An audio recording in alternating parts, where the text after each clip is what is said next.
ऐतिहासिक सफलता या बड़ा घोटाला जो विक्टर ऑर्बान 10 सालों में हासिल नहीं कर पाए वो सिर्फ 3 हफ्तों में हासिल कर लिया गया। तो हंगरी के नए नेता पीटर माडियार ने यूक्रेन के साथ हुई बातचीत को इसी तरह बताया। यूक्रेन हंगरी के ऐतिहासिक समझौते से यूक्रेन के यूरोपीय संघ में शामिल होने की सभी बाधाएं दूर हो गईं। हंगरी ने यूक्रेन के साथ हंगेरियन अल्पसंख्यकों के अधिकारों पर समझौते की घोषणा की जो यूरोपीय संघ में सदस्यता वार्ता को प्रभावित करेगा। अब 15 जून से यूक्रेन और मोल्दोवा यूरोपीय एकीकरण के अगले चरण में जा सकेंगे। पहले वार्ता क्लस्टर के उद्घाटन के साथ जो यूरोपीय संघ में शामिल होने के लिए वार्ताओं की आधिकारिक शुरुआत है, लेकिन जो महत्वपूर्ण है यूक्रेन ने हंगरी को कौन कौन सी रियायतें दी हैं और इसका ज़कारपातिया से क्या संबंध है। आइए इन जटिल सवालों पर मिलकर चर्चा करें। मेरा नाम एलेक्सिया पेचिया है, आइए इस विषय पर चर्चा करें। लेकिन शुरू करने से पहले मैं आपसे अनुरोध करता हूं कि कृपया इस YouTube चैनल को सब्सक्राइब करें, इस एपिसोड को लाइक करें और इस वीडियो के नीचे कोई भी अपनी टिप्पणी लिखें। इसके लिए मैं आपका आभारी रहूंगा। मेरे टेलीग्राम चैनल पेचिया न्यूज को भी सब्सक्राइब करें, लिंक डिस्क्रिप्शन में है।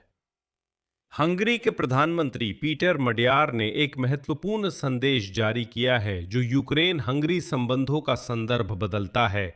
मडियार के अनुसार कीव और बुडापेस्ट ने कई हफ्तों की बातचीत के बाद हंगेरियन समुदाय के भाषाई, शैक्षिक, सांस्कृतिक और राजनीतिक अधिकारों के विस्तार पर एक व्यापक समझौता हासिल कर लिया है। यूक्रेन के ज़कारपात्ये में उद्धरण 3 हफ्तों में हम वो हासिल करने में सफल रहे जो विक्टर ऑर्बान और उनकी टीम 10 साल में भी हासिल नहीं कर सके। बताया गया है कि इन वार्ताओं में यूक्रेनी और हंगेरियन विशेषज्ञ, यूक्रेन में हंगेरियन अल्पसंख्यक की राजनीतिक संगठनों के प्रतिनिधि और साथ ही चर्च के प्रतिनिधि भी शामिल थे। मडियार ने बताया कि यूक्रेनी सरकार ने निकट भविष्य में सहमति से तय किए गए बदलावों को यूक्रेनी कानून में शामिल करने पर सहमति जताई है। उनके अनुसार इससे हंगेरियन समुदाय को शिक्षा, संस्कृति, भाषा के उपयोग और राजनीतिक क्षेत्र में अधिक व्यापक अधिकार मिल सकेंगे। आगे मडियार का उद्धरण है। यूक्रेन की जिम्मेदारियां उन कार्य योजनाओं में दिखेंगी जिन्हें उसे यूरोपीय संघ के सामने पूरा करना होगा। अगर ऐसा हुआ तो हंगरी सरकार यूक्रेन की सदस्यता वार्ता के पहले क्लस्टर को खोलने को सहमत हो जाएगी। लेकिन यह ऐतिहासिक या पूरी तरह से ऐतिहासिक ना होने वाला समझौता जो यूक्रेन और हंगरी के बीच हुआ है, इसमें कौन कौन से बदलाव प्रस्तावित किए गए हैं। मडियार के अनुसार यूक्रेन ने राष्ट्रीय अल्पसंख्यकों के स्कूलों की व्यवस्था बहाल करने पर सहमति दी है। मैं बहाल शब्द को कोट्स में क्यों लिख रहा हूं, यह बाद में बताऊंगा। हंगेरियन भाषा का उपयोग न केवल पढ़ाई के दौरान बल्कि स्कूल की दस्तावेजीकरण और आंतरिक संचार में भी किया जा सकेगा। छात्रों को हंगेरियन प्रतीकों का स्वतंत्र रूप से उपयोग करने, समारोहों के दौरान हंगेरियन राष्ट्रगान गाने, राष्ट्रीय झंडे और हंगेरियन भाषा में लिखे गए बोर्ड्स का शैक्षणिक संस्थानों में उपयोग करने की अनुमति दी जाएगी। शैक्षिक प्रमाण पत्र और अंक पत्र भी हंगेरियन भाषा में जारी किए जा सकेंगे। इसके अलावा स्नातक और प्रवेश परीक्षाएं भी हंगेरियन भाषा में दी जा सकेंगी और हंगेरियन भाषा और साहित्य की परीक्षा भी अलग से दी जा सकेगी। साथ ही राष्ट्रीय अल्पसंख्यकों के स्कूलों में जो अनिवार्य विषय यूक्रेनी भाषा में पढ़ाए जाते हैं, उनकी सूची केवल माता पिता की सहमति से ही बढ़ाई जाएगी। मडियार के अनुसार यूक्रेनी पक्ष ने गारंटी दी है कि कम छात्रों वाले राष्ट्रीय अल्पसंख्यक स्कूल भी बने रहेंगे। समझौतों का एक अलग खंड हंगेरियनों के भाषा अधिकारों से संबंधित है। हंगरी के प्रधानमंत्री के अनुसार उन बस्तियों में जहां हंगेरियाई समुदाय की आबादी 10% से अधिक है, वहां हंगरी के राष्ट्रीय प्रतीकों का स्वतंत्र रूप से उपयोग करने की अनुमति होगी। इसके अलावा चिकित्सा सेवाएं प्रदान करते समय, खेल आयोजनों, वैज्ञानिक सम्मेलनों और राजनीतिक गतिविधियों के दौरान भी हंगरी भाषा का उपयोग किया जा सकेगा। विशेष रूप से चुनाव पूर्व प्रचार प्रसार हंगरी भाषा में करने की संभावना भी रखी गई है। मतदान पत्रों और आधिकारिक सूचना सामग्री की छपाई हंगरी भाषा में।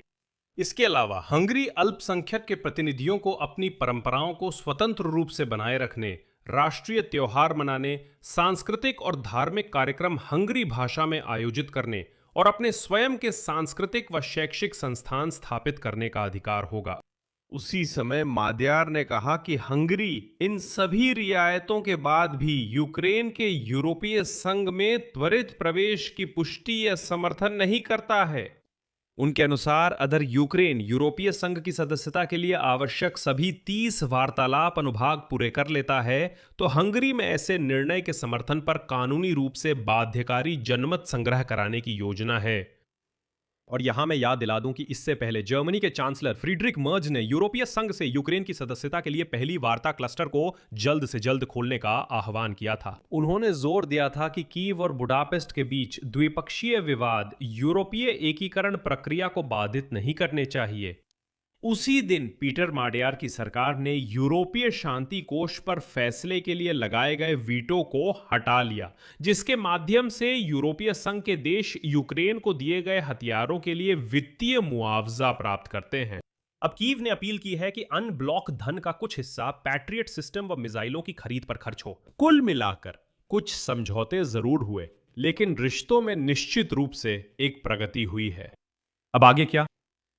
यूरोपीय आयोग में बहुत ईमानदारी से स्वीकार किया गया कि वे केवल यूक्रेन की सदस्यता के मुद्दे में प्रगति की उम्मीद कर रहे हैं, क्योंकि हंगरी वार्ता प्रक्रिया शुरू करने के संबंध में अपना रुख बदलने के लिए तैयार है। और अगर ये सच में होता है तो यूक्रेन और मोल्दोवा यूरोपीय एकीकरण के अगले चरण में जा सकेंगे। ये पहले वार्ता क्लस्टर का खुलना है जो यूरोपीय संघ में सदस्यता के लिए वार्ताओं की आधिकारिक शुरुआत है। इस संबंध में फैसला 15 जून को लग्जमबर्ग में होने वाले अंतर सरकारी सम्मेलन के दौरान लिया जाना चाहिए। और हाँ, संदर्भ को समझने के लिए मैं ये जोड़ दूं कि ज़कारपातीय में हंगेरियन स्कूलों की व्यवस्था ऐतिहासिक रूप से मौजूद थी और ध्यान दे, इसे कभी पूरी तरह से समाप्त नहीं किया गया। लेकिन 2017 में एक नया शिक्षा कानून पारित किया गया था और इस कानून की 7वीं धारा के अनुसार राष्ट्रीय अल्पसंख्यकों के स्कूल सभी के, सिर्फ हंगेरियन ही नहीं बल्कि सभी के, उन्हें धीरे धीरे माध्यमिक और उच्च कक्षाओं में शिक्षा के लिए यूक्रेनी भाषा में स्थानांतरित होना था। पूरी तरह से हंगेरियन भाषा में शिक्षा केवल प्राथमिक स्कूल के लिए ही सुनिश्चित थी, यानी वहां पहली से चौथी कक्षा तक। 5वीं कक्षा से यूक्रेनी भाषा में पढ़ाए जाने वाले विषयों का हिस्सा पढ़ाई पूरी होने तक 70% तक बढ़ना था। और ये समझने के लिए कि विक्टर ऑर्बान ने इस मुद्दे के साथ कैसे हेरफेर किया, मैं एक और बात जोड़ूंगा। इस चर्चित कानून के बावजूद आज भी इस क्षेत्र में लगभग 70 सामान्य शिक्षा संस्थान आधिकारिक रूप से हंगेरियन माध्यम में चल रहे हैं। और इसके अलावा दर्जनों मिश्रित स्कूल भी हैं जहां हंगेरियन कक्षाएं भी हैं। तो दोस्तों कमेंट्स में लिखिए कि आपके अनुसार यह हंगेरियनों के साथ संबंधों में ऐतिहासिक सफलता है या कोई बड़ा राजनीतिक घोटाला। यहां मैं विराम लगाता हूं। अपनी राय कमेंट करें, चैनल सब्सक्राइब करें, घंटी दबाएं और लाइक करें। अगर आप इस YouTube चैनल के काम को सपोर्ट करना चाहते हैं तो आप प्यार के साथ आर्थिक रूप से मदद कर सकते हैं। किसी भी डोनेशन के लिए इस वीडियो के डिस्क्रिप्शन में दिए गए लिंक और डिटेल्स का इस्तेमाल करें। बस इतना ही। अपना ख्याल रखें। सबको अलविदा।